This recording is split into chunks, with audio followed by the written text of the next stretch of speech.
7 countries that could disappear within 20 years. 1. Russia. The Russian Federation is made up of very different regions. Some of them have strong independence movements. It's especially true of Chechnya, Dagestan, and Tatarstan. China has claims to the Russian Far East. Even some Siberian republics are grumbling. Many analysts believe Putin won't survive a defeat in Ukraine. But if Putin's regime collapses, centrifugal forces will increase. Russia may be plunged into a civil war. 2. Yemen. The Houthis have won the war in Yemen. They defeated the Saudis, who intervened in 2015, but the Saudi blockade of Yemen is devastating. But the Houthis are in no hurry to advance beyond northern Yemen. The south is primarily Sunni, while the Houthis are Shiite. Saudi Arabia seized parts of Yemen in a war in the 1930s. Some Houthis may aspire to regain this lost territory. Yemen is already split in two. There's no obvious roadmap to unification. 3. Belgium. Belgium comprises 2 very different parts. In the north is Dutch-speaking Flanders. In the south is French-speaking Wallonia. Elections are due to be held in June 2024. The far-right Vlaams Belang Party wants Flanders to be independent. It's now the biggest political force in the country. We believe Belgium is a forced marriage, says its leader, Tom van Grieken. 4. Somalia.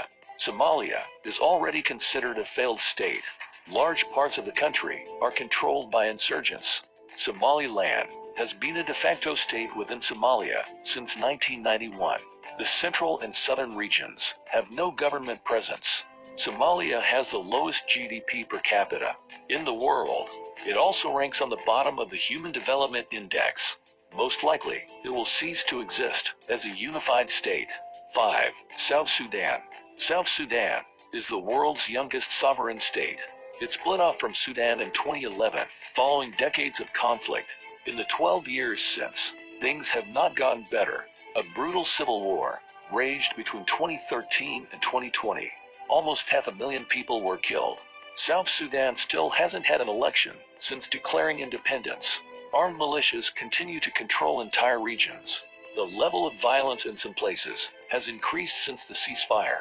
This does not bode well for South Sudan's future. 6. Libya. Muammar Gaddafi's brutal rule held the country together.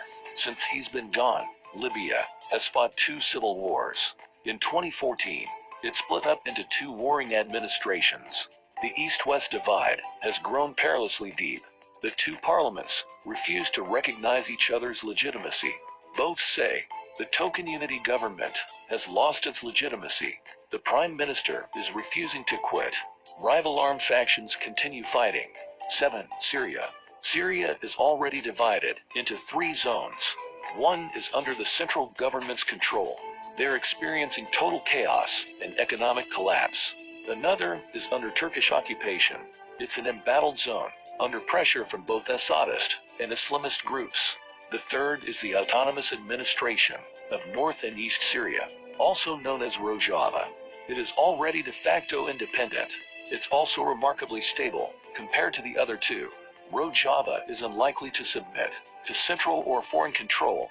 Turkey, however, considers it a terrorist organization. So Turkish-occupied northern Syria may yet attack Rojava.